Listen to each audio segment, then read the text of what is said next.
Assalamualaikum. Bertemu lagi dengan Ibu Guru di pembelajaran kali ini. Kali ini kita akan mempelajari tema 1, subtema 2, pembelajaran kelima.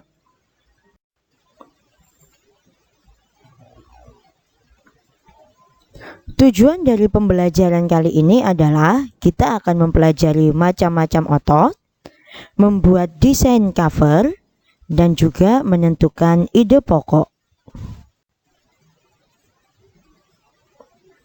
Coba perhatikan gambar ini. Di dalam gambar ini terdapat berbagai kegiatan yang biasa kita lakukan. Ada kegiatan melompat, menendang, memutar badan, ataupun lempar tangkap. Kegiatan-kegiatan ini tentunya memerlukan alat gerak. Masih ingatkah kalian? Alat gerak manusia terdiri dari dua macam, yaitu alat gerak aktif dan alat gerak pasif. Nah, kali ini kita akan mempelajari tentang alat gerak aktif, yaitu otot.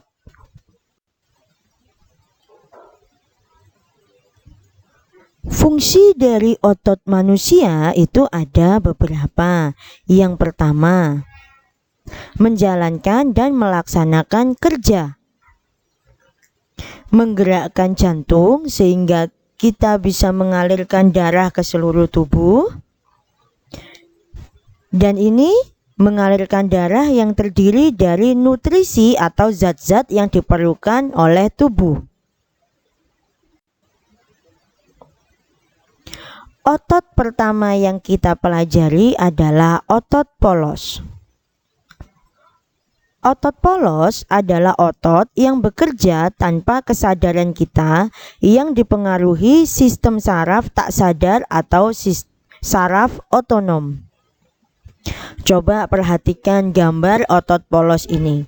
Ini adalah bentuk otot polos yang ada di dalam tubuh kita.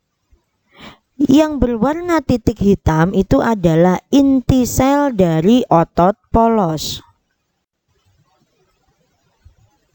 Ciri dari otot polos adalah waktu kontraksi antara 3 sampai 180 detik. Jadi cepat sekali berkontraksi atau bekerjanya. Berbentuk gelondong seperti gambar tadi. Terletak pada organ dalam. Memiliki satu inti sel yang berwarna gelap tadi. Pergerakannya lambat. Otot polos ini dipengaruhi oleh saraf otonom. Berada pada usus, saluran peredaran darah, dan otot saluran kemih. Coba perhatikan panah ini. Nah, di sini adalah letak dari otot polos. Tidak diperintah atau dipengaruhi otak. Jadi otot polos ini bekerja dengan sendirinya tanpa dipengaruhi oleh perintah otak. Otot yang kedua yang kita pelajari adalah otot lurik. Coba perhatikan. Otot lurik adalah otot yang menempel pada rangka tubuh manusia yang digunakan dalam pergerakan. Jadi ini otot yang bekerja pada saat kita bergerak. Ciri dari otot lurik adalah berbentuk silindris dengan garis, melekat pada rangka, bekerja secara sadar dengan perintah otak, cepat dan mudah lelah. Bentuknya panjang dengan banyak inti sel. Mempunyai pigmen mioglobin. Inti selnya berada di tepi. Nah, disinilah tempat otot lurik bekerja, di bagian yang menempel di otot. Coba perhatikan tanda panah tersebut. Nah, jadi otot ini bergerak dengan perintah dari otak. Kalau otak menginginkan kita untuk mengangkat, maka otot lurik akan bekerja mengangkat benda. Kemudian kalau otak menginginkan kita untuk berdiri, maka otot lurik juga akan bergerak di bagian kaki dan badan kita untuk membuat kita berdiri. Nah, ini adalah fungsi otot lurik. Kemudian yang ketiga ada otot jantung. Otot jantung adalah otot yang bekerja terus-menerus tanpa istirahat. Nah, ini adalah otot jantung. Perhatikan bentuk dari otot jantung ini. Ciri dari otot jantung berbentuk silinder. Memiliki percabangan seperti tadi gambarnya. Terletak pada jantung karena memang dari namanya sudah jelas ini otot jantung. Memiliki satu inti sel yang berada di tengah. Bekerja tanpa kesadaran manusia. Nah, jantung kita ini bekerja tanpa kesadaran kita. Dia terus bekerja tanpa istirahat. Bayangkan kalau jantung kita sesuai dengan kesadaran manusia. Kalau kita tidur jantung kita berhenti, bahaya itu nanti. Nah, bekerja secara terus-menerus.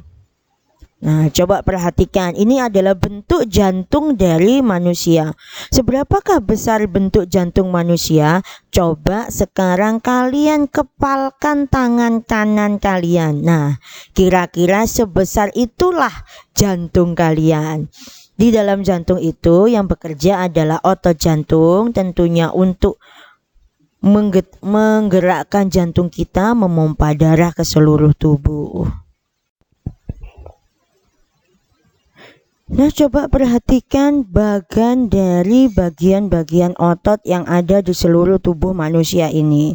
Di manakah letak otot polos, otot lurik, dan otot jantung? Akan saya perlihatkan. Coba perhatikan di mana letaknya, agar nanti pada saat ada pertanyaan ataupun di buku paketmu, kamu bisa mengerjakan dengan mandiri. Letak otot polos adalah berada di bagian perut ini, di bagian tengah tubuh kita, seperti tadi ada di bagian usus dan juga di bagian kemih. Kemudian di mana letak otot lurik? Otot lurik ada di bagian alat gerak manusia, bukan hanya di tangan, di kaki. Nah, jadi menempel sesuai dengan pergerakan dari otak kita. Jadi kalau otak kita ingin bergerak, maka otot lurik yang bekerja. Kemudian otot jantung tentunya ada di bagian dada, karena jantung kita ada di bagian dada atas. Ini adalah bagian-bagian atau tempat dari otot-otot yang ada di tubuh kita.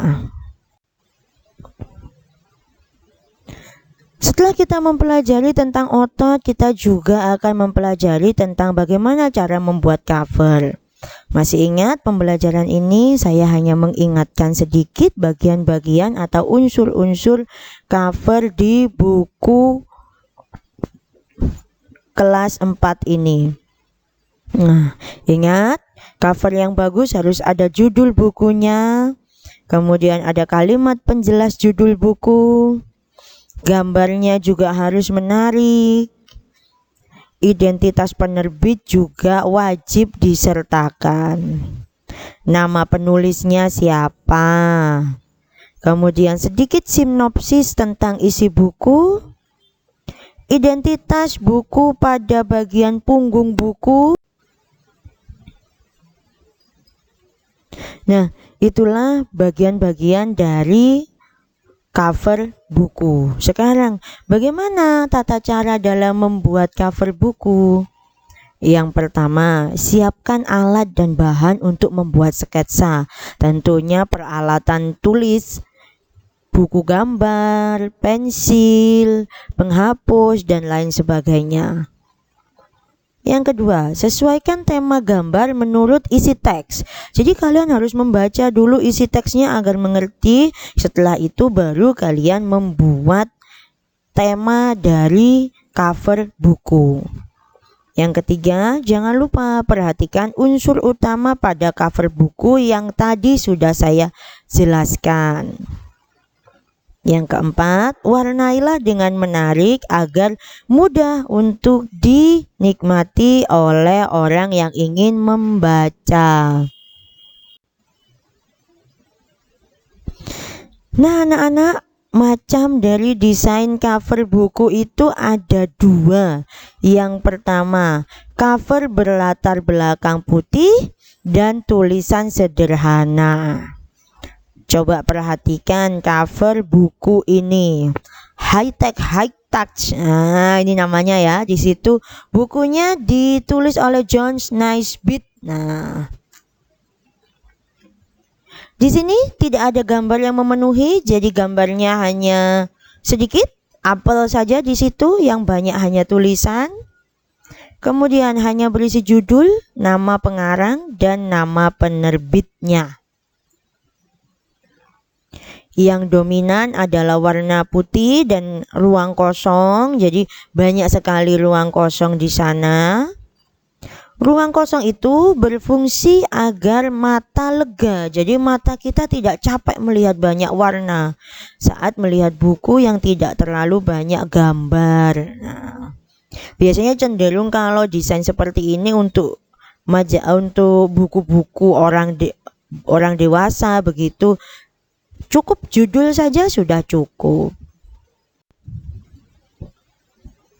Selain desain cover yang seperti tadi, ada juga desain cover yang penuh warna dan gambar. Coba perhatikan contoh cover buku ini. Ini adalah contoh cover tentang buku liburan. Nah, jadi penuh warnanya juga menarik, gambarnya juga mewakili dari isi bukunya. Bagian yang dominan adalah gambar ilustrasi dan judul. Kemudian permainan warna juga mencolok sehingga orang tertarik untuk ingin membaca buku tersebut karena gambarnya sudah sangat menarik. Ini adalah contoh macam desain cover yang bisa kalian tiru dan bisa kalian jadikan referensi atau contoh.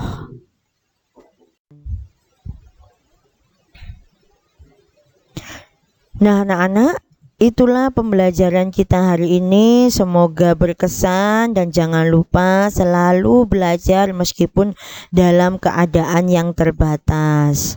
Sampai jumpa di pertemuan selanjutnya. Wassalamualaikum warahmatullahi wabarakatuh.